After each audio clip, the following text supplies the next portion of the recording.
Olá, a graça e a paz do Senhor Jesus. Eu sou o Fredson Ferraz e estamos aqui com mais um podcast Na Palavra. A paz esteja com todos, eu sou a Vanessa.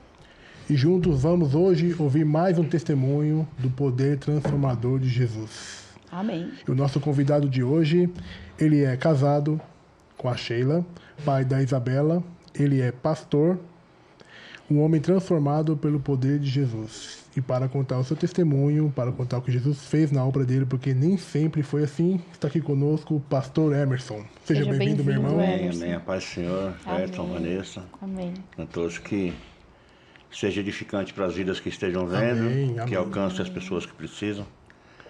E vamos lá, É né? isso aí. Esse é o Vamos ver. propósito do reino, né? Alcançar vidas, né? É. E na técnica do programa, o homem que faz os cortes da câmera, luz, câmera e ação, está ali, Rodrigo Nobre. Que Deus te abençoe, meu irmão. Vamos juntos para mais um episódio do podcast Na Palavra. Você que está chegando agora, nos siga nas redes sociais, YouTube Na Palavra, Facebook Na Palavra, Instagram Na Palavra Cast e agora também no Spotify Na Uhul. Palavra. Nos Amém. acompanhe, compartilhe, que a intenção do nosso programa é que vidas sejam edificadas pelo poder de Jesus. Se inscreva no canal do YouTube. É isso aí, vamos lá. Emerson, conta pra gente, meu irmão, quem era o Emerson antes de conhecer Jesus? O que levou o Emerson a ser quem ele era no tempo do mundo? Fica à vontade, É. o tempo é seu. Não era uma coisa muito boa, não. Mas assim, eu cresci numa casa muito conturbada, né? Eu cresci vendo meu pai batendo na minha mãe e tal. E eu lembro que tem algumas coisas que a gente vai lembrando assim. Não é que isso me levou a usar drogas, essas coisas. Mas eu era um cara muito assim, revoltado, sabe? Eu tinha muita raiva dentro de mim. Muita raiva dentro de mim. E eu lembro um dia que eu vi que o meu pai, ele pegou uma faca assim, deu na minha mãe assim, ó, esse dedo dela ficou pendurado, né? Eu tinha acho que uns 9 anos. Ali eu falei assim, um dia eu vou matar esse cara. O louco ali, você já começou a criar o desejo no coração. E aí o tempo foi passando, meus irmãos casaram, ficou eu e minha mãe, né? E aí eu tinha que tomar uma atitude, né? Porque às vezes era complicado. Aí eu lembro que uma vez ele chegava cedo, ele trabalhava à noite, né? Aí ele chegava cedo, ele chegou, aí começou, eu tinha chegado de madrugada, daquele jeito, né? Aí eu vi que ele foi pra cima dela, eu peguei, desci na escada assim. Aí eu peguei o revólver, desci na escada e falei, hoje eu mato ele. Eu fiquei ali esperando ele bater na minha mãe. Você já com a arma no jeito. Já. Nossa, Naquele olha dia ele que não bateu, coisa, né, não. meu? Naquele dia ele não bateu. Ainda bem que ele não bateu. Livramento. Ele Graças pegou a e foi Deus. pro bar, entendeu?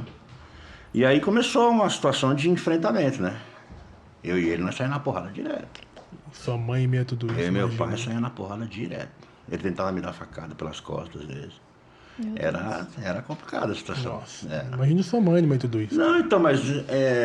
E aí eu comecei a beber muito cedo, né? Comecei a beber muito cedo. E como eu fui um cara que eu sempre joguei bola, e aí eu comecei a me misturar com... A várzea, você sabe como é que é, né? É uma coisa meio... aí comecei a me misturar e eu só andava com gente boazinha, né? Traficante, essas coisas. Só os mais ou menos. Só, eu já não pagava mais para usar droga, né? Só que eu fui usar droga tarde. Eu não usei droga cedo, que nem tem alguns que usam, né? Com 12, 13 anos. Eu fui usar droga com 19 anos. Primeira vez que eu cheirei cocaína foi com 19 anos. Aí, Seu primeiro contato com a droga. Você com a droga foi 19 anos de idade. O resto você só via os caras ali fumando. Não, cheirando os caras e tal. fumavam perto de mim, cheiravam perto de mim, e eu só bebia. Tinha time que a gente ia jogar, que os caras cheiravam pra jogar, eu nunca cheirei pra jogar, que eu tinha medo de morrer jogando. E aí eu comecei com 19 anos. E aí eu usei dos 19 aos 31, Nossa. 12 anos. Você usou o quê, cara? Droga, cocaína, e depois eu fumei uns crack. Crack? Fumei. Tem gente que nem sabe. Agora Tô tá sabendo sabendo. agora. Eu acho que vai me dar algum problema esse negócio. Danado, Jesus transformou o homem. Só que assim, cara, eu nunca prejudiquei ninguém, assim, sabe? Nunca matei ninguém, mas eu era um cara violento, eu era complicado. Se eu tivesse a chance, assim, acho que eu era capaz de matar, assim, eu era ruim, como dizem, né? Então você nunca matou que não teve oportunidade. Né? Você ia porque- matar seu não, pai não no teve dia, oportunidade né, pô? assim, porque assim, teve situações, por exemplo, dos caras me ameaçavam, eu falava, Deus sempre guardou. Peraí, então. Eu ia buscar o que tinha que buscar e voltar a buscar, já não estava lá. Então, assim, tinha sempre essa situação de não encontrar, né? Então, foi assim, uma juventude meio complicada, né? Aí com 21 eu conheci a Sheila, né? Mesmo com ela eu usava droga, mesmo com ela. Depois de um tempo que ela foi saber, né? Mas por um bom tempo ela não sabia de nada. E nessa época você tava usando o quê? O crack já? Ou Não, ainda nessa época, ainda não? quando eu comecei a namorar com ela, eu usava cocaína. Só cocaína. Eu nunca, não era muito fã de maconha, essas coisas, era cocaína. E depois, me deu uma despirocada, assim como eu digo, e eu comecei a fumar crack. Mas, não, assim, é estranho a minha vida com droga, porque não era uma coisa assim que eu fazia todos os dias, entendeu? Eu trabalhava normal, às vezes eu ia namorar normal de semana e tal. Mas chegava na sexta-feira, era uma... esquece, era 3 dias de loucura total. Ficava fora de casa, assim, tudo, né? Ficava. Minha mãe ficava desesperada, Imagina. procurando. Teve vezes que ela foi lá no campo, perguntou se eu tava lá e já tava pra cá. Na casa de um cara aqui, trancado num quarto lá, eu e mais 3 usando droga. Meu Deus. Então, era uma loucura, né? E é engraçado assim, hoje eu não gosto muito de falar dessas coisas, porque me traz lembranças ruins, né? Eu falo até para as pessoas que às vezes eu lembro que eu usava droga, eu tenho umas, sabe, umas coisas esquisitas dentro de mim. E a gente só andava com coisa ruim, né, cara? Era traficante, era ladrão. Mas assim, eu nunca. Os caras me chamavam para roubar, eu não ia. Eu falei, não vou roubar não, amanhã eu vou trabalhar.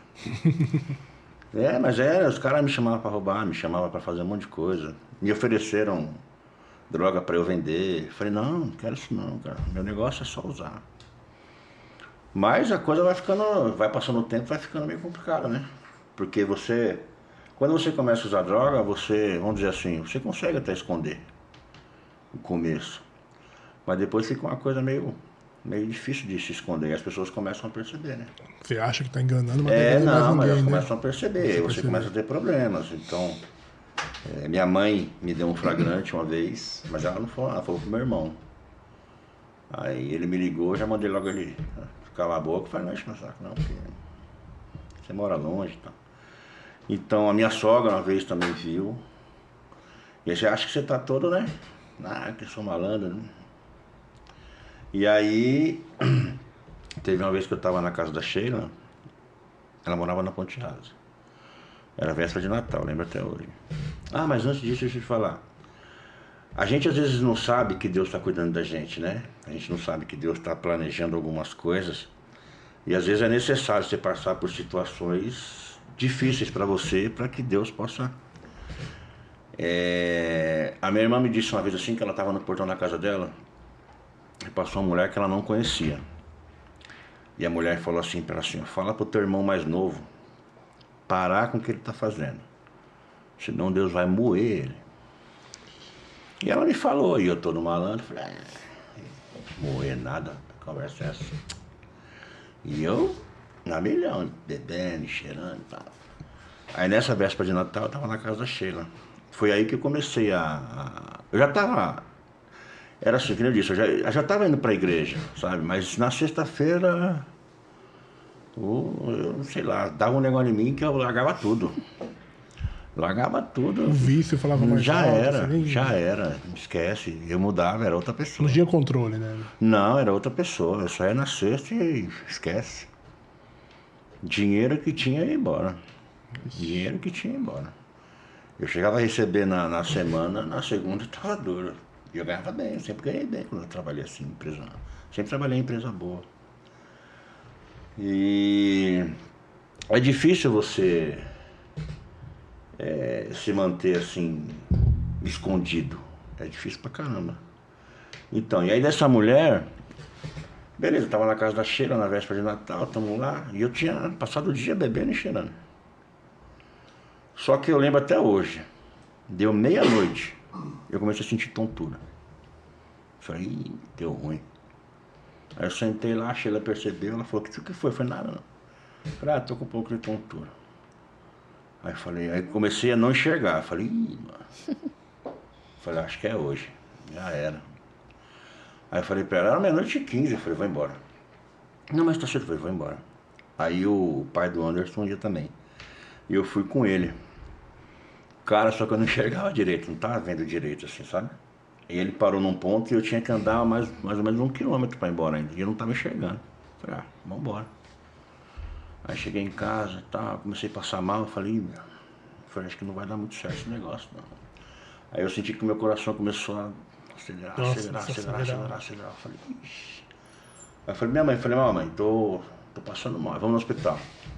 Foi aí que você percebe que Deus, ele usa meios, às vezes, dolorosos para te trazer para perto dele. E aí ela chamou um rapaz lá e me levou lá, eu lembro até hoje, no Hospital da Inhocuné, que era o mais perto lá que tinha lá. E estamos lá, e tá. Só que eu não falei pra minha mãe que eu tinha usado droga. Nós estamos lá. Tá. Aí a enfermeira me levou numa sala que ela queria me dar um remédio. Aí eu falei pra ela, mas é ruim eu tomar remédio, porque eu cheirei muita cocaína. Aí ela virou pra mim e falou assim, então você tá na mão de Deus. Aí eu lembrei da mulher que Você falou pra minha falou, irmã. você moído. Lembrei da mulher que falou pra minha irmã. Falei, Eita. eu falei, pera, então deixa. Falei, deixa aí, vamos ver o que vai dar. Aí, minha mãe, tá bem, tô melhor, tô nada. Aí vamos embora. Aquela madrugada eu passei ela todinha acordada, pedindo pra não morrer. Eu olhava vendo meu coração batendo assim, pela camisa. Assim. Nossa. Eu falei, vai estourar, daqui a pouco estoura esse negócio aí. Aí de manhã eu fui na farmácia, minha pressão tava 21 por não sei quanto. Pau. E aí foi. E aí começou um processo dolorido para que eu realmente entrasse nos eixos, né? Que eu fiquei 10 meses com tontura. Todos os dias eu tinha tontura. Literalmente todos os dias eu tinha tontura. Eu tinha medo de pegar o metrô. Porque eu ficava perto do metrô e ficava assim, ó. As pessoas pensavam que eu tava bêbado. De verdade. Caramba. Aí eu tinha medo de cair. Aí e fiquei. Eu lembro que até hoje, em outubro, isso foi em dezembro. Em outubro, a tonteira sumiu. Aí eu tava na igreja e tal. Então assim, eu lembro que antes disso tudo, eu tinha umas loucuras assim, às vezes, que eu tava num lugar assim com os caras assim. Eu levantava e falava, vou embora. Eu podia estar aqui, ó, eu ia embora. Os caras não sabiam como eu chegava em casa. Eu ia embora, dava uma loucura em mim, eu ia embora, cara. E geralmente quando eu fazia isso, saía uma confusão, saía tiro, os caras... E eu ia embora. Era uma loucura, né? Era uma coisa assim. Aí os caras costumavam falar, não, deixa ele vai pra casa dele. Eu já imaginava, ele vai embora, vai ter alguma treta. Então assim... É o propósito e Deus de guardava. ser E eu cumprido. lembro que a gente estava um dia num quarto, tava eu, mais uns 3, 4 caras. Não vou falar nome, porque senão os caras me processam. É, Tem um que eu posso, mas não vou falar. são pessoas. Tem um que hoje é pastor também. Glória a Deus. Aí a gente tava assim, eu lembro que a gente tava, acho que, fumando crack. Aí eu peguei, olhei, você me tirou, olhei assim pra eles assim. Falei pra eles, ó, eu vou embora e nunca mais vou usar isso. Os caras riram, né? E eu nunca mais usei. Foi igual eu parar de fumar cigarro. Eu simplesmente abri a porta do fundo e joguei o pacote fora, o maço fora. Falei, não fumo mais. Eu era difícil assim de... Hoje eu sou mais relaxado, sabe? Mas eu era difícil assim. Se eu falasse pra você que eu ia fazer tal coisa, eu fazia. E ali eu comecei a ir pra igreja, mas eu não conseguia parar de beber e cheirar cocaína. Não conseguia. Cigarro, então, parecia uma coisa... E aí eu comecei a ir para a igreja, e aí eu pensando, e eu falo até hoje para as pessoas que... para quem quer parar, para quem quer começar a ter uma vida com Deus, ele precisa fazer 2 coisas. Que é mudar com quem ele anda e mudar os caminhos que ele anda. Então o que eu fazia? Eu me afastei dos caras um pouco. E eu tinha que subir para a casa da Sheila, por uma rua onde tinha um bar que a gente ficava. E eu comecei a subir pela outra rua. Então eu subia pela outra rua, não encontrava os caras, entendeu? E aí foi quando eu percebi que eu podia passar por aqui de novo, aí eu passei. Isso foi uns 4 meses. Aí eu comecei a conversar com os caras. Os caras não acreditavam que eu estava indo para a igreja. Falaram que era louco, que agora ia virar, né? Todo mundo fala aí, então. E aí foi, cara. E graças a Deus eu consegui me libertar. Tem amigos meus que ainda estão nessa vida, ainda estão nessa vida. Infelizmente. Você conversa, você tem o testemunho para poder falar para ele que usou comigo. Né? Usou comigo, usou com o pastor Fábio. Fábio eu posso falar, o Fábio deixa. Eu e o pastor Fábio usamos junto com os caras, a gente fala com os caras, beleza. Os caras dão atenção, sabe, mas não... Mas sabe o que eu entendo, cara? Porque é uma situação muito complicada você sair dessas situações se você não tiver nenhum tipo de ajuda, de apoio. Não digo apoio assim que nem tem aí entidades que cuidam, né, dessas coisas, não. É porque assim, as pessoas começam a ajudar o cara que usa droga ou o cara que está envolvido no crime e tal, elas começam a ajudar. E elas têm a tendência a ser intolerantes. Tipo assim, eu tô te ajudando, eu não tolero que você caia. Você tem que entender que o cara vai cair. Não vai conseguir na primeira vez. Esquece, mano. Esquece. Ele vai cair 1, 2, 3, 10. E o que precisa? Tá ali, mano, do lado dele. Né? Então, assim, eu vejo que as pessoas, elas... vou ajudar esse cara a parar de usar droga. A primeira vez que ela vê o cara, ela não aguentou... Primeira recaída que o cara tem, já abandona. Não pode, cara. Por isso que eles voltam. Porque eles não têm nenhum tipo de apoio. E eu não sei, sinceramente, eu não sei como que eu consegui. Porque assim, eu não busquei apoio de ninguém, eu simplesmente decidi. Falei, não quero mais. Sabe, me deu uma angústia, porque eu tinha uma depressão pós-droga terrível, cara. Eu ficava chorando no banheiro, tomando banho, sabe? Quando passava aquela brisa... Eu ficava chorando. E eu queria me matar, cara. Eu falava, não posso mais fazer isso comigo, não. E eu não sei não, se eu tivesse uma arma, não, se eu não tinha me matado, assim, se eu tava chorando assim, sabe? Então, era uma depressão. E eu sei que os caras sentem a mesma coisa. O pós-droga é pior do que o efeito da droga pro cara. Então, eu acho assim, o cara que tá aí, que vai assistir, que usa droga, às vezes escondido, que ele tem essa ideia, né, deseja parar, ele precisa encontrar um amigo de verdade. Um amigo que esteja ali com ele e fala, não, se você caiu, tamo aí. Me liga, tá, eu tô junto com você, porque a maioria não tem. Então não tem como, às vezes, o cara conseguir mesmo. É difícil, cara. Eu costumo dizer que é assim, mesmo a bebida também é uma situação muito complicada para a maioria das pessoas. Não é mais um vício, é uma doença. Mas essa doença tem cura. Precisa ser tratada. Porque o vício é aquele cara que, né, tá. É meio sem vergonha isso, né? Um pouquinho assim, né? O cara consegue, às vezes, controlar o vício. O cara que fuma, se ele entrar aqui, ficar aqui 2 horas, ele fica aqui 2 horas sem fumar. E quando ele sai, ele vai fumar. O cara que usa cocaína, usa droga, não. Ele vai falar pro senhor, vou no banheiro rapidinho. Ele não aguenta. Então é uma doença. Ele precisa de ajuda para ser curado. Então o que eu vejo é isso. Eu não tive, assim, nenhum tipo de apoio, assim, especial. Ninguém do meu lado. Eu tive Deus, né? O que eu fiz? Eu comecei... o que eu fazia? Eu só lia a Bíblia, todo dia. Eu acho que eu já li a Bíblia um monte de vezes. Nem conta. Porque eu acostumei. Então, assim, eu me apegava na palavra.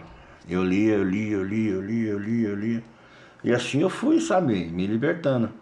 Então, como eu falo, é difícil, cara, porque eu não quero aqui dizer que a minha infância, vendo meu pai bater na minha mãe, me levou à droga. Não, porque eu fui usar droga já de maior. Não tem esse negócio. A primeira vez que eu usei droga, como eu disse, eu tinha 19 anos. Né? Que tem muito cara que começa com 10, 11 aí por causa da situação de dentro da casa dele. Não, eu não fui isso não. Eu fui sem vergonha mesmo. Eu não tenho vergonha de falar não, eu fui sem vergonha mesmo. Eu lembro até hoje, eu tava num bar, a gente tava tomando cerveja lá, tinha lá eu ainda não namorava a Sheila não, senão namorava, né? Senão... Vai ser cobrado. Comecei a namorar com ela, eu tinha 21. Eu tinha 19 quando eu comecei a namorar. Aí, nós tava lá, eu, os caras, as minas e tal. Aí chegou um amigo meu e falou, chega aí. Eu tava com dinheiro, tinha recebido. Aí ele colocou, eu falei, deixa eu ver esse negócio aí. Já tava bêbado. Pô, foi a pior coisa que eu fiz. Foram 12 anos complicados, cara. Ele ficou 12 anos complicados. Então, assim, o que eu posso ajudar quem está nessa situação, eu ajudo. Mas o que acontece é assim, tem cara que você vê realmente que não quer. sabe? É que nem aquele cara que você fala pra ele de Jesus, você fala, mano, esse cara não quer. E a gente tem que entender isso. Tem que dar um tempo para de repente o cara mastigar o que você falou e... Tudo tem um tempo. Entender. É que eu tô falando, as pessoas são intolerantes com quem usa droga, com quem bebe. Elas acham que é assim, não, tem que parar, porque eu não bebo, eu não uso. Tipo Não. Não tem como, cara. Eu já vou dizer, não tem como. Toda segunda-feira eu queria parar, eu não queria mais usar droga. Mas chegava na sexta, eu tava lá usando droga. E é pior que quando a gente tá do lado de cá, que a gente quer ajudar a pessoa que tem vício. Quanto mais a gente insiste, não faz isso, mais a pessoa cai. Ó, deixa eu te falar uma coisa pra você. A gente foi adolescente. O Fred faz mais tempo que eu. A gente foi adolescente. Toda vez que você ouvia um não, era um desafio pra você. Era como se as pessoas estivessem desafiando você. Quando alguém te fala não, você fala, agora que eu vou mesmo. É exatamente isso. Então, o que os caras escutam? Os caras escutam isso. Você não pode fazer isso. Você tem família, você tem isso, você tem tudo dentro de casa. Ele sabe disso tudo. Só que ele viu uma crise aqui dentro terrível, que ele precisa de ajuda. Ele não precisa ser acusado. O que a gente faz quando a gente encontra um cara que está assim? A primeira coisa que todo mundo faz é meter o dedo na cara dele. Falar, você não pode, você... Não, cara. Não pode fazer isso. Por quê? Você leva o cara pra dentro da droga de novo. É esse o problema. Então, porque ele se sente... Porque assim, eu vou te ser sincero, o cara quando ele tá no efeito pós-droga, mano, 90% dos caras se sentem um lixo. Ele já tá ali destruído, sabe? Emocionalmente, assim, tá destruído. Porque a maioria não quer continuar usando. Só que continua. Eu falo pra você, a maioria não quer. No pós-droga, eles ficam deprimidos. Você pode perguntar pra qualquer um. Quando passa o efeito, o cara tá destruído aqui dentro. Que aí ele lembra da mãe, lembra da filha, do filho, da mulher. Aí ele lembra que ele gastou dinheiro que ele tinha que levar pra casa. Ele fala, o que eu fiz? Entendeu? Aí vem um e fala, você não presta que você tá usando droga. Entendeu? Você não tem que também dar carinho, não estou falando para dar carinho, mas você tem que saber lidar com isso daí. É difícil. O que eu recebia? Eu recebia exatamente isso. As pessoas só me xingavam. E eu nunca liguei muito assim para os outros que falam de mim, porque sempre falaram. Então, vamos falar de qualquer jeito, né? Eu falo que eu distribuí a senha para falar de mim. Então, de quem você seja, o que você faça, as pessoas vão falar. Só que assim... Como eu disse, eu não matei ninguém, não prejudiquei ninguém, porque deu errado, vamos dizer assim. Mas eu tinha muita raiva dentro do meu coração, assim, sabe? Muita. Eu era um cara revoltado, então... Por isso que às vezes eu ficava, sabe, isolado assim no canto. Mas eu era perturbado, vamos dizer assim. E essa situação da droga... Ela me levou a muitos prejuízos, assim, né? Porque eu lembro que minha mãe me viu fumando pedra, né? Aí eu pensei, depois que você vai pensar, né? Eu falei, né? Pra uma mãe, né? Ver um negócio desse, né? Saber, de repente, né? Mas ela viu, né? Eu falei, caramba, né? Já não é agradável saber. Aí hoje que você começa a pensar nessas coisas assim, que você fez, depois você passa um tempo, você vai ficando mais velho. Você começa a pensar nessas coisas que você fez, mas não assim, não tem aquele sentimento de culpa, né? Que eu tinha quando eu estava no pós-droga.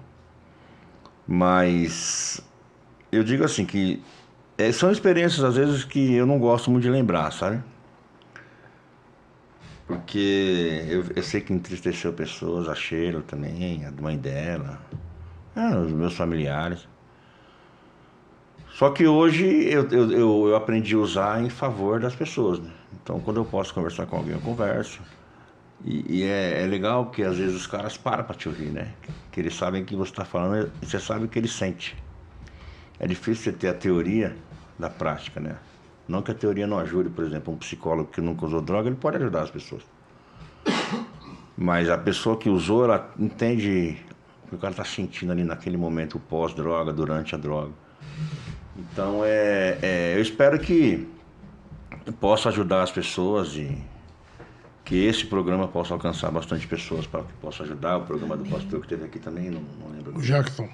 O Jackson, eu vi lá, eu assisti o programa também, que possa alcançar pessoas e que eles entendam que existe uma solução. Existe uma solução. Só que às vezes a gente rejeita tanto essa solução que às vezes Deus decide por nós, né? Aí ele fala, agora eu vou fazer. Então, se eu tivesse que falar alguma coisa para alguém assim, não deixa Deus fazer. Que vai doer. Vai doer. Eu sei que a Bíblia diz que, em Hebreus 10:31, que horrenda coisa é cair nas mãos do Deus vivo. É verdade. A outras vão dizer terrível coisa. Então, o que acontece? Eu falei outro dia para um cara, o cara falou, Deus é bom. Eu falei, exatamente, querido.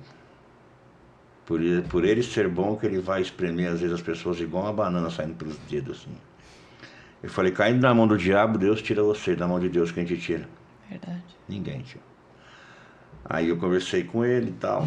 Então, o que a gente precisa entender é isso. O que eles precisam entender é isso. Existe uma solução. Se eles buscarem por aí na internet, se eles buscarem amigos, eles vão ver que se converteram de verdade. Pararam realmente. Alguns pararam do nada. Como parou do nada? Não existe, não existe, não existe. Eu simplesmente larguei o cachimbo e fui embora. Não, acabou. Acabou. Peguei o cigarro, cheguei em casa, eu abri a porta, joguei fora, não fumei mais. Então existe uma solução do nada. É claro que tem uns que precisam passar por um processo com médico, psicólogo, psiquiatra, essas coisas. Mas existe, se você realmente tiver decidido a buscar uma alternativa para a sua vida, saindo das drogas, a solução é só em Deus. E assim, eu não vejo solução, porque eu tenho conhecidos que fizeram tratamentos, né, psiquiátricos, essas coisas que às vezes até o Estado dá, né? Uhum. Eu percebo que os caras não ficaram normal. Sabe, sei lá, parece que assim, a afeição não é anormal, né? Já você busca os caras que se converteram, absolutamente normal. Tem uns que é meio doido, porque é doido mesmo, né? Mas você vê que o cara, ele tá uma pessoa normal. Ele não depende de nenhum remédio, de nenhum tratamento. Ele foi ali curado. Ele recebeu um toque de Deus e acabou. Não tem como explicar isso. Então, eu acho que... Esse tipo de coisa não se explica, então, se vive, né, mano? É uma coisa que, assim... Eu vejo muita gente falar, sabe? De droga, de como fazer isso, como fazer aquilo. Às vezes eu nem me meto, eu fico quieto. Porque eu fico pensando, falando, para que você mexa com isso daí, primeiro você tem que ter muita paciência, muita tolerância. Saber que essas pessoas vão errar de novo. É capaz até de pegar um relógio seu. Você tem que ter tolerância, tem que ser igual um pai cuidando de um filho.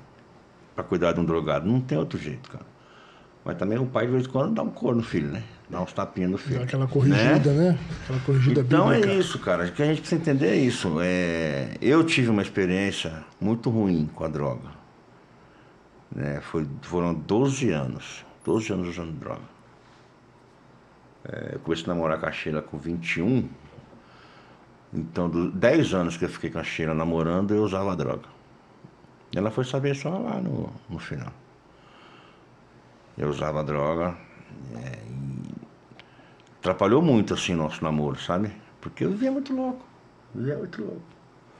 Tinha mês que eu ia na casa dela. Ela ficava às vezes um mês sem me ver. Às vezes eu lembrava que tinha namorado e ela não... Nossa, que situação. É sério, cara. É sério. Ela ficava às vezes um mês sem me ver. E às vezes quando eu ia muito louco. E aí é esquisito, como eu te disse, que eu era um cara perturbado, um cara ruim. As pessoas tinham medo de mim, alguns. Então, eu lembro que um dono do bar foi lá em casa, lá, o Ramirão, esse ano ele faleceu, faz um mês mais ou menos. Eu devia um dinheiro pra ele, né? Ele era grandão, assim, né? Ele foi lá na porta da minha casa, eu falei, ixi, agora eu vou. Ele falou, não precisa me pagar não, só não vai mais no meu bar. Porque tem uns caras lá que ficam com um pouco de medo de você, porque quando eu bebia, eu virava um demônio. Eu era embaçado. Então, aí você vê, né? Hoje, as mesmas pessoas que me evitavam, hoje elas me respeitam. como é que você recupera isso? Você não recupera isso pedindo para ninguém. Sozinho, né? Não, você recupera isso através de Deus, cara. Que as pessoas começam a ver que você realmente mudou. Você vê quantas famílias aí destruídas. Pai de família envolvido com droga, entendeu? Eu vejo hoje pais que vão passear com o filho fumando maconha. Isso é O que complicado, ele espera né, do mano? filho dele Isso quando é... o filho dele crescer? Verdade. Aí ele vai dizer assim, não dei sorte, esse moleque ainda... Não, esse moleque é culpa sua, cara. Tudo que esse moleque faz é culpa sua. Então eu não tive ninguém usando droga perto de mim. Eu fui mesmo porque, não disse, eu fui sem vergonha. Não tem ninguém culpado. Aí me fala uma coisa pra gente. Você parou com tudo, mas assim, em que momento você começou a iniciar o processo de conversão? Que momento dessa fase sua? No momento que eu ouvi que eu estava na mão de Deus, na enfermeira. Aí você Que deu ali um eu comecei a estralo, ter um falou, princípio de overdose. E ela disse pra mim, você está na mão de Deus. Eu falei, agora a casa caiu. Eu já estava indo para a igreja, já estava indo para a igreja. Só que eu lembro até hoje. Como eu disse, eu jogava bola, então eu conhecia muita gente, né? Ainda hoje eu conheço. Então onde eu estava, mesmo que eu não sabia o nome do cara, o cara sabia o meu. E aí, eu ficava meio sem graça, porque eu tenho dificuldade para guardar nome. Eu preciso conviver um pouco para guardar o nome. Eu lembro até hoje que eu comprei uma biblinha pequenininha assim, né? E eu todo malandro, vou pra igreja com bíblia na mão, você é louco? Não dá, né, cara? Não dá, eu ficava falando, aí, o Emerson já era. Eu falei, não, eu comprei uma biblinha assim, cabia no bolso. Antigamente tinha mais, né? Acho que todo mundo passa por isso, É. né? Aí pus no bolso e tal, tô indo pra igreja. Eu lembro até hoje, a igreja do... Pode falar o nome do pastor ou do...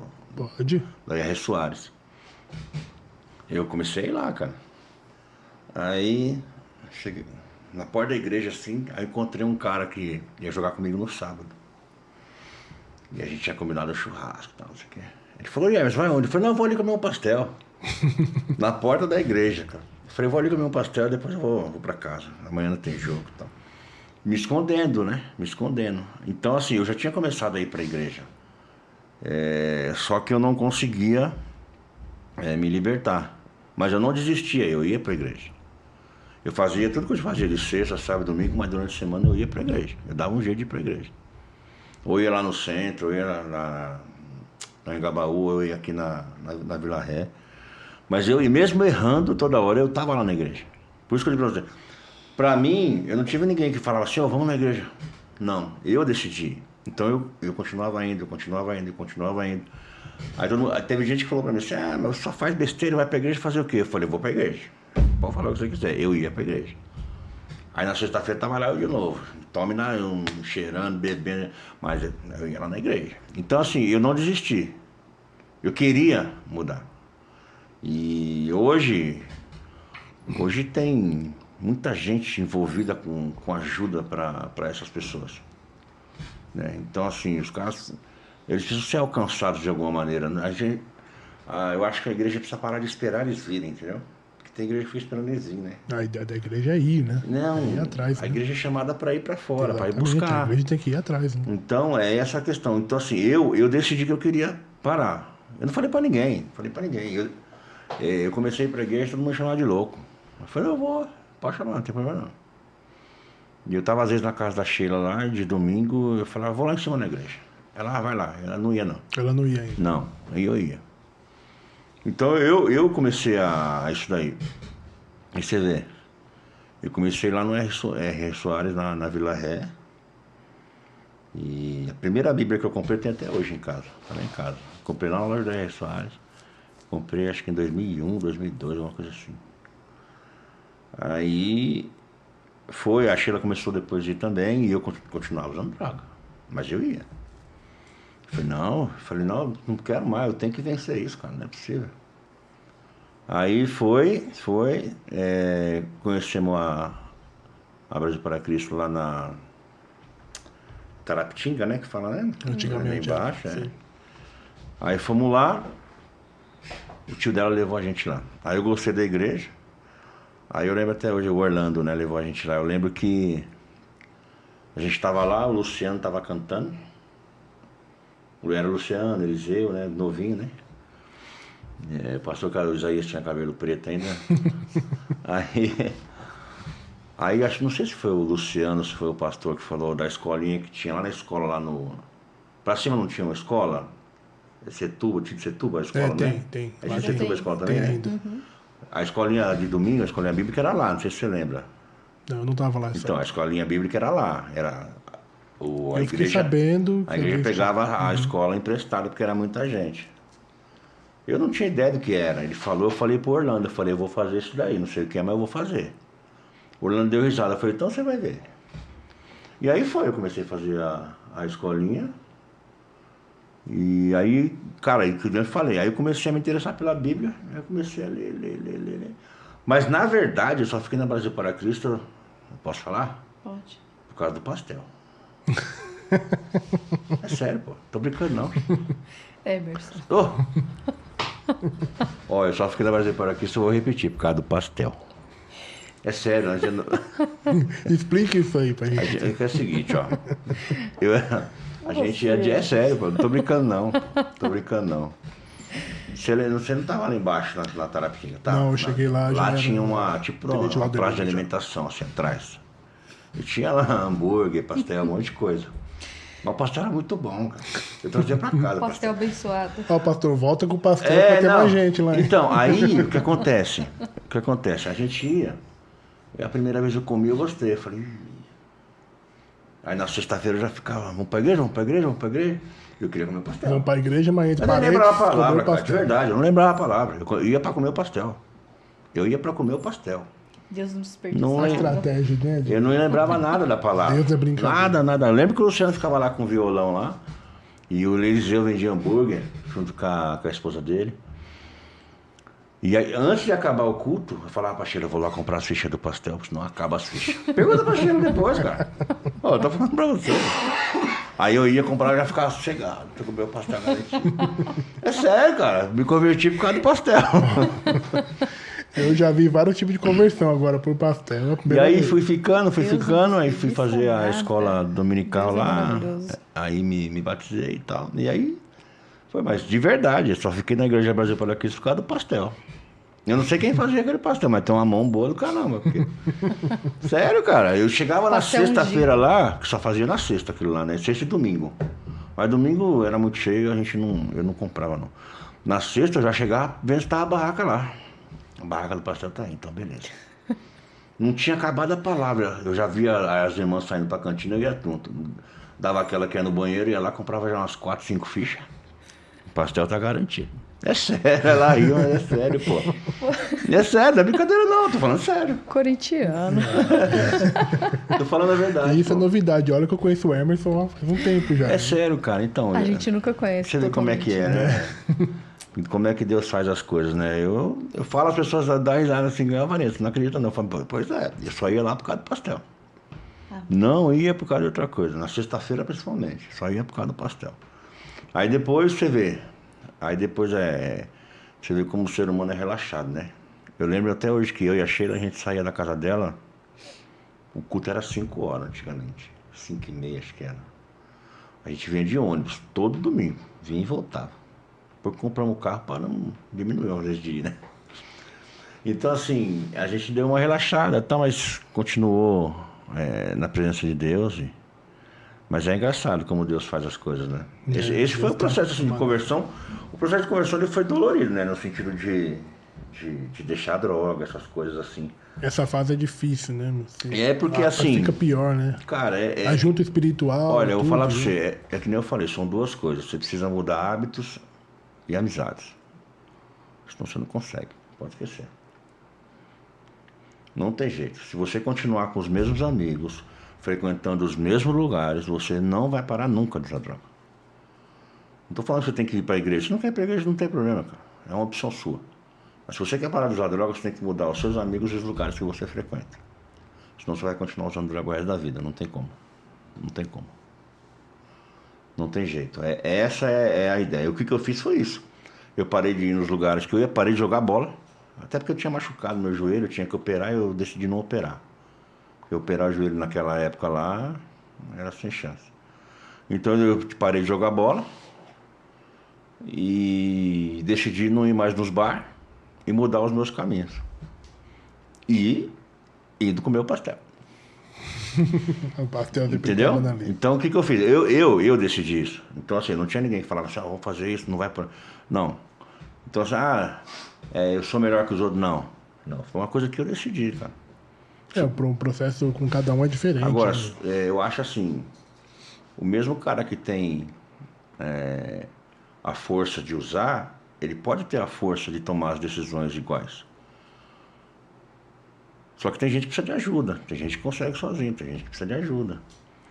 Então é isso, o processo de conversão meu foi isso. Eu tive que fazer essas coisas, literalmente eu me tranquei em casa. E aí veio um outro processo, que eu entrei na síndrome do pânico. Sério? Que eu não tinha mais... Eu decidi cortar todo mundo, entendeu? Assim, então eu ficava em casa. Só que aí eu comecei a síndrome do pânico, eu comecei a ter medo de sair pra rua. Eu ia trabalhar desesperado. Eu achava que ia morrer a qualquer momento. Eu sentia meu corpo assim, lado esquerdo, formigar todo. Eu ia no médico, mas ele falava, não tem nada. Tinha convênio na época, fazia exame. Aí eu sentia meu rosto entortar, eu olhava no espelho, tava retinho, mas eu ia no médico. Meu Deus. Sentia meu coração acelerar, eu ia no médico. O médico falou, até que eu achei um médico, que os caras falavam que era o pior hospital que tinha, né? O da Vila Matilde. Achei um médico lá novinho, cara. Aí ele me chamou, ele falou, deixa eu te explicar uma coisa pra você. Você não tem nada não, cara. Você precisa ir num psiquiatra, você tá com síndrome do pânico. Eu falei, Falei pra ele, isso é malandro. Eu falei brincando, né? Ele falou, é sério, você tá com a síndrome do pânico. Você não tem nada. O que tá produzindo em você os sintomas é a sua cabeça. Eu falei, não, beleza. Ele falou, tá aqui, procura esse psiquiatra. Marca com ele uma... Aí o convênio cobria, né? Eu peguei e marquei. Aí expliquei pro meu gerente e tal. Ele falou, não, vai lá, fica tranquilo. Aí você vê como é as coisas. Por isso que eu falo pra você assim, eu não tive ninguém que me empurrou. Eu decidi por mim mesmo. Porque eu sabia que se eu continuasse eu ia morrer. Porque eu era muito... Você tinha essa noção, né? Não, eu sabia que eu ia morrer se eu continuasse. Parece que todo mundo tem essa... Se eu tivesse na vida... estrada. Se eu continuasse na vida que eu tava, mais uns 2 anos eu tinha morrido já. Eu sabia que ia morrer.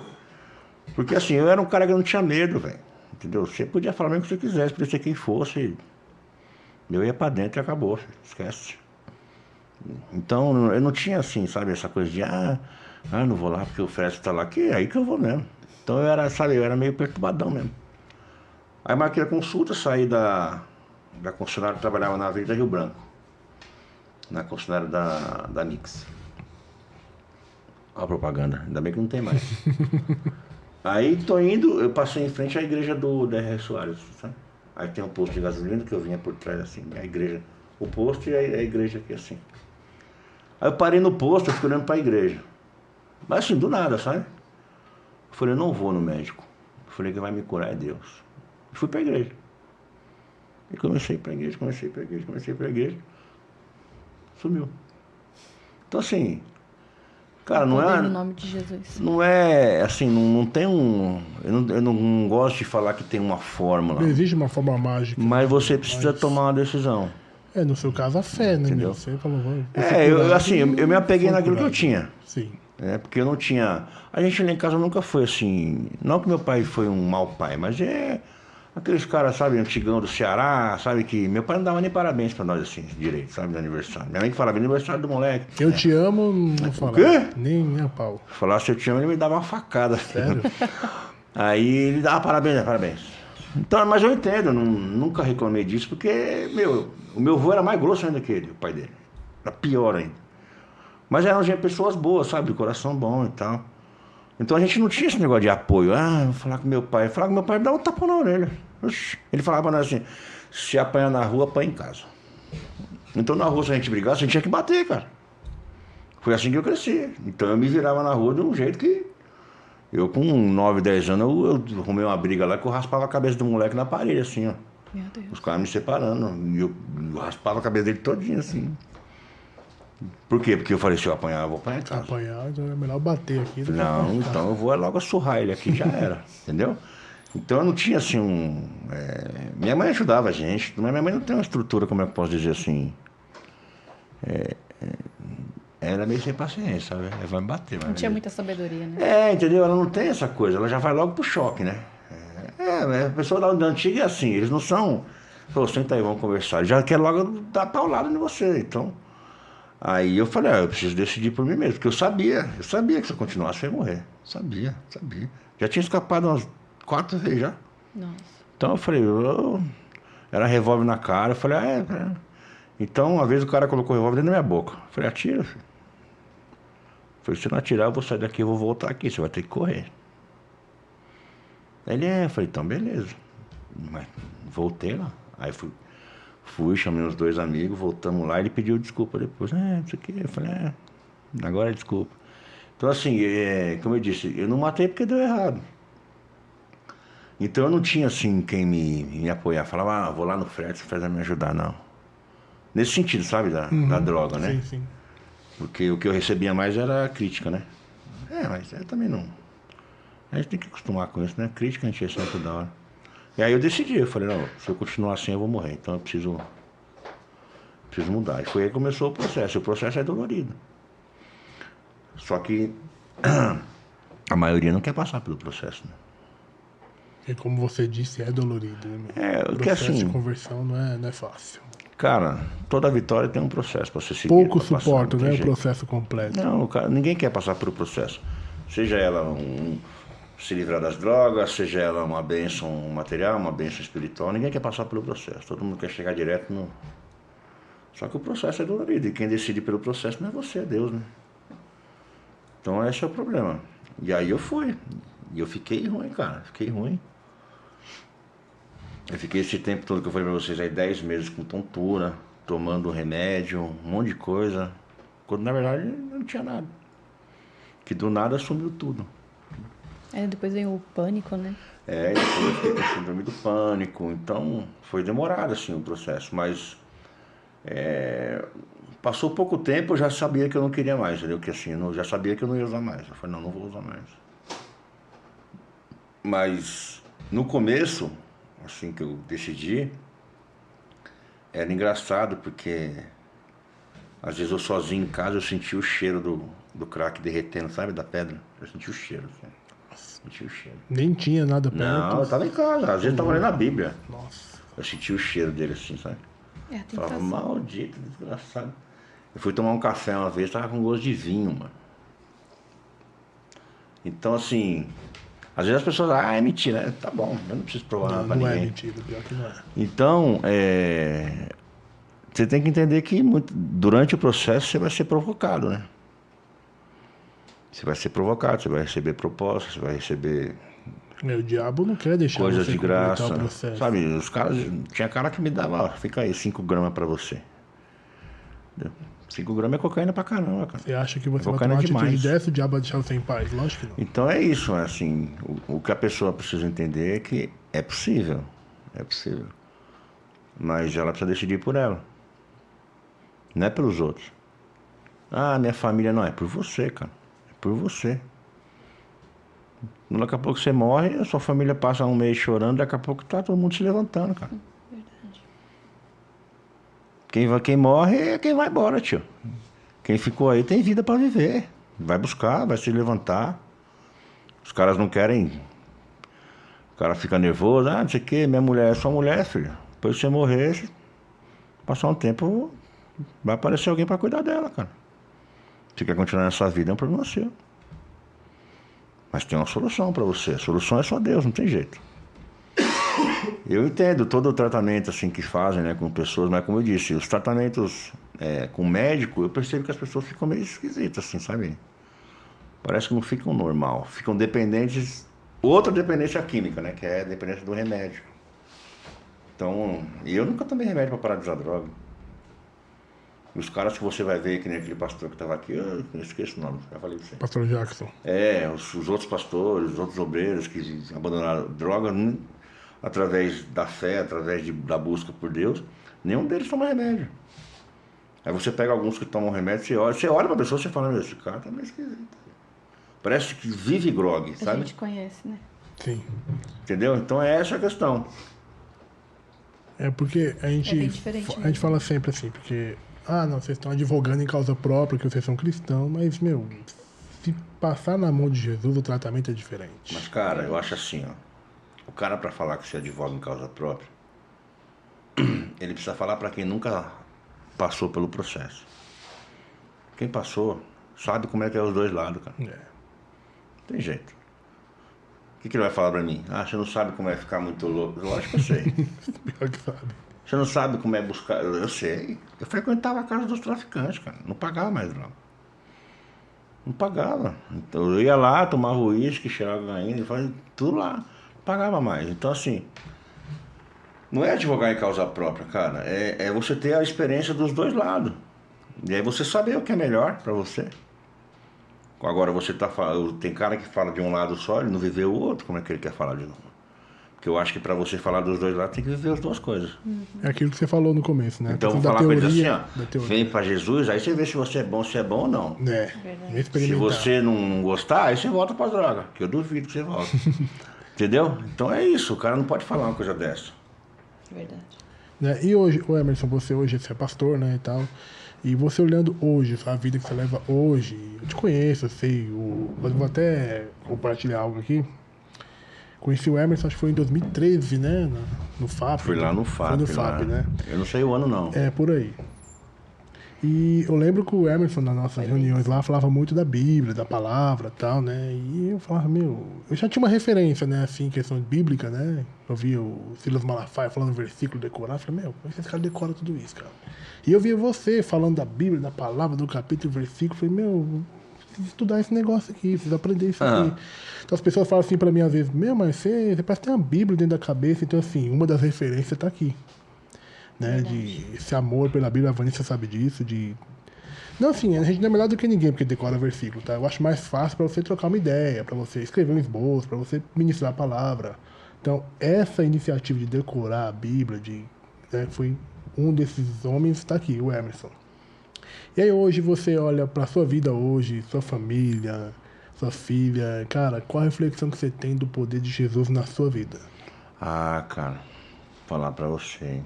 A Isabela eu vou prender ela em casa. Não vou deixar sair, não. Ela tá linda. Vou deixar sair, não, porque... Ainda bem que eu cresci um pouco pra dar umas... Porradinha.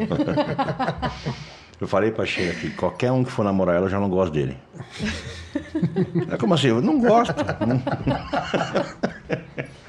Não pode ser assim, Varão. Não, filho, quer saber? Você construiu sua família, ela vai construir a dela também. Não, aí assim... Cara, eu vejo assim... A Laura também não vai namorar, não. A gente, lógico que não, eu acho que vai namorar com uns 35 anos, mais ou menos. Por aí. Depois que eu tiver já lá com Jesus. Que Jesus volte antes, né? Vai a guerra, vai acabar com o mundo, não vai namorar nada. Que Jesus volte antes dessa tribulação. Não, então, assim... A minha vida, como eu disse, ela era muito atribulada, muito. Tinha vezes que a gente tinha que dormir na rua, assim, na casa dos outros, porque meu pai queria matar todo mundo, sabe? Então era difícil.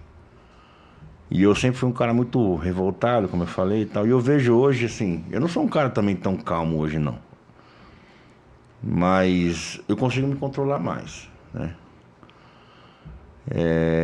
A mudança que Jesus fez em mim, cara... Como é que eu posso dizer assim? Principalmente no temperamento, sabe? Que eu era muito explosivo. Se a Sheila tivesse aqui, ela ia falar, era? É porque assim, eu sempre fui um cara que... Eu gosto das coisas corretas, entendeu? Das coisas certas. E quando eu vejo algo errado, se envolve eu, a Sheila e a Isabela, eu não consigo ficar quieto. Se envolve os outros, se me perguntar, eu falo. Mas aí, e isso às vezes causa problema ainda, entre eu e a Sheila, assim, né? Porque às vezes eu falo, e às vezes ela também fala, então fica aquela coisa assim. Eu vejo que hoje eu acho, né, que eu sou uma pessoa melhor, né? Pra quem ia morrer, não. Você entendeu? Mas eu ainda acho que eu preciso me converter. Não, é sério, porque assim... Cara, é uma luta tão grande você se manter focado assim em Deus, sabe? É muito difícil. E você, constantemente, você tá saindo fora do prumo, cara. Entendeu? Você sai fora do prumo constantemente.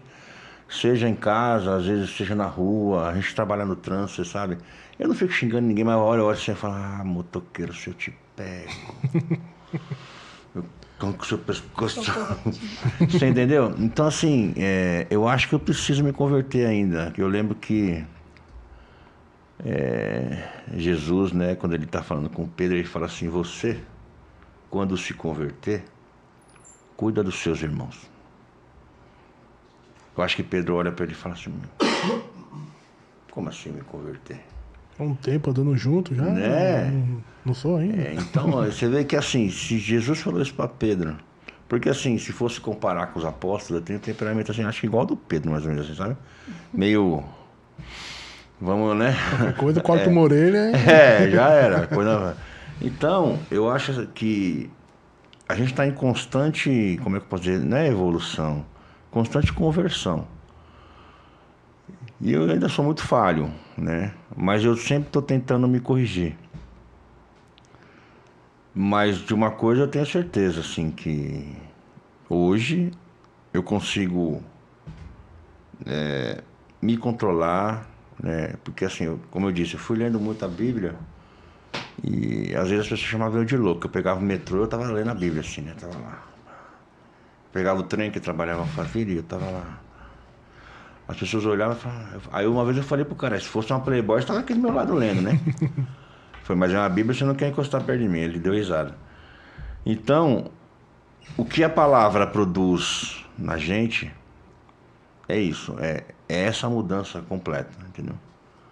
Você tá indo para lá e você volta para cá e vem para perto de Jesus.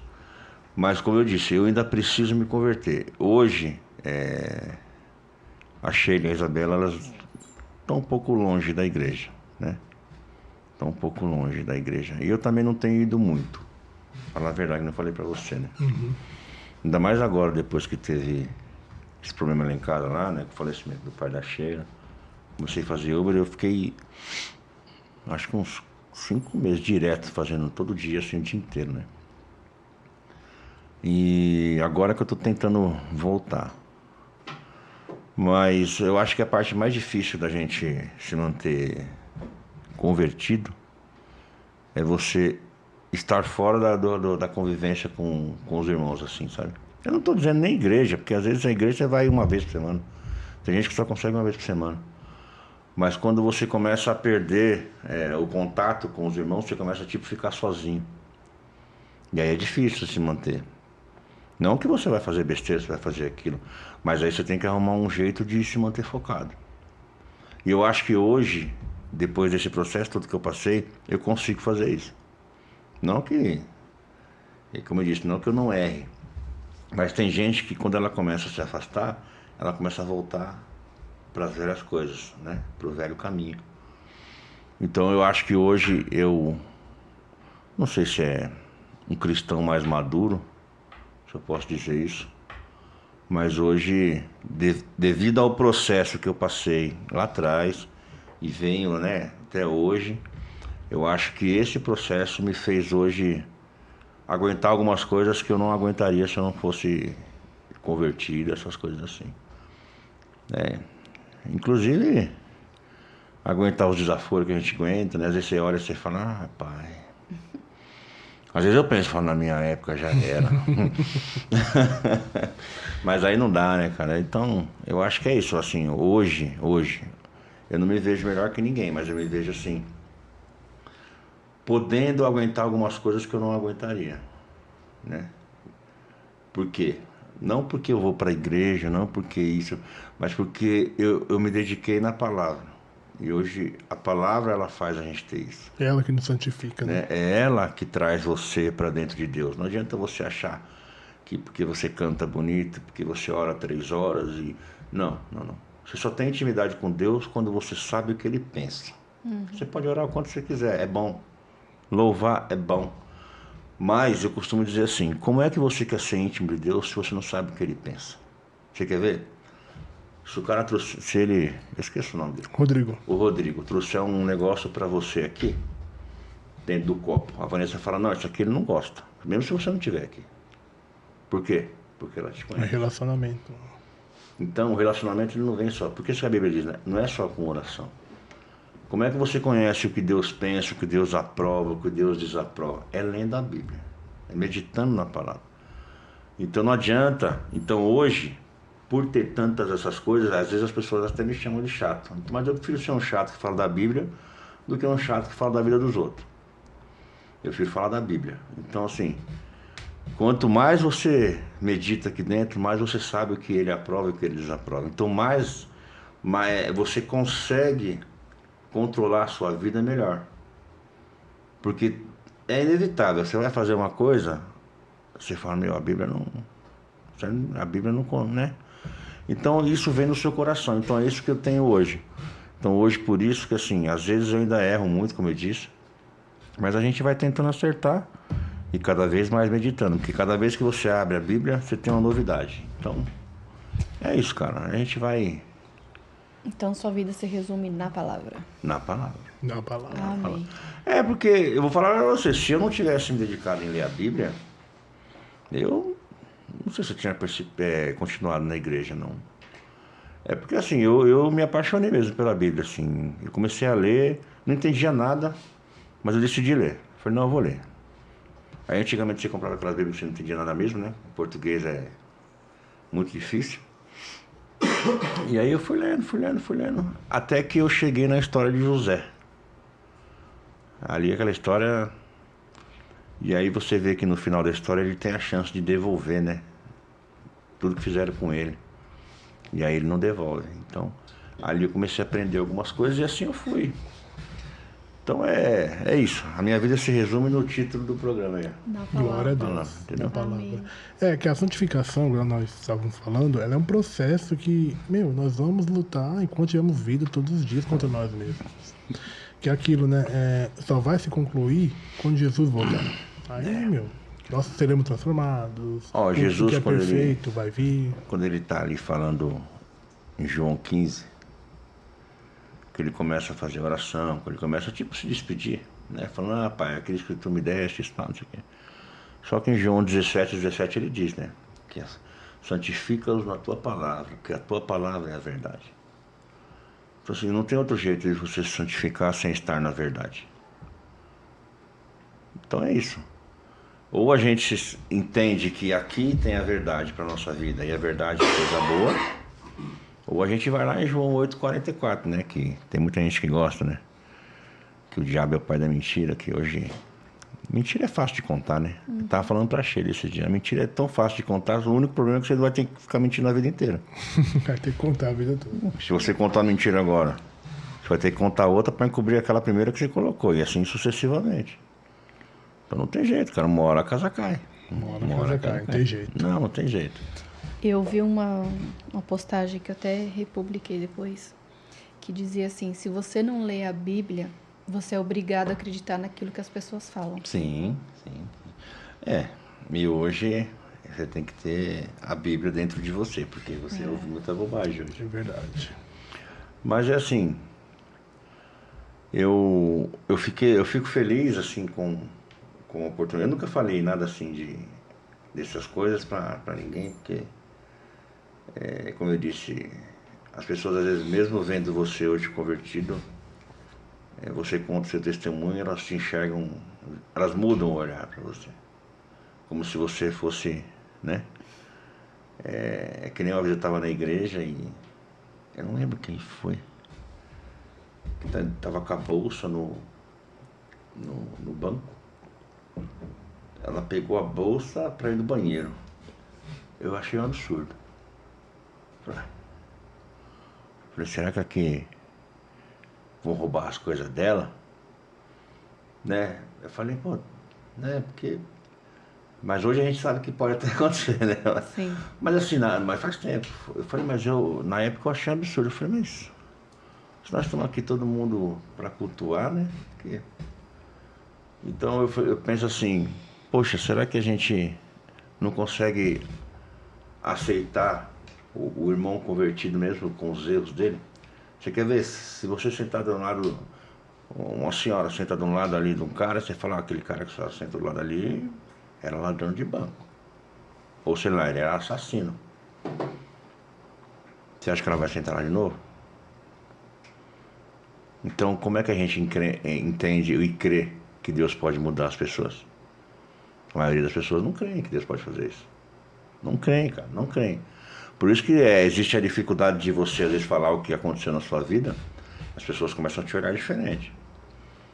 Você pega um ex-assassino, um ex-ladrão de banco, você fala, ó, esse cara que tá do seu lado aí é um ladrão de banco. Vai ter o julgamento. Né? Lógico que tem, cara. Tem o julgamento. Entendeu? Ninguém vai falar, será que se converteu, né? Se eu deixar minha carteira, será que ele pega? Então é assim que funciona, infelizmente. Quando na verdade quem não se converteu é quem está duvidando. É verdade. Então que não conhece a Deus, né? Entendeu? Então assim, a dificuldade de você às vezes compartilhar coisas que você fez na vida, que às vezes não foram boas, é essa. As pessoas às vezes elas não entendem que foi um processo lá atrás que você passou. Então, eu fico vendo assim, eu vejo muita gente que critica, né? Ah, esse cara roubou, matou e agora está na igreja. Cara, ele pagou o que ele tinha que pagar. Segundo a sociedade, ele tá livre, então qual o problema?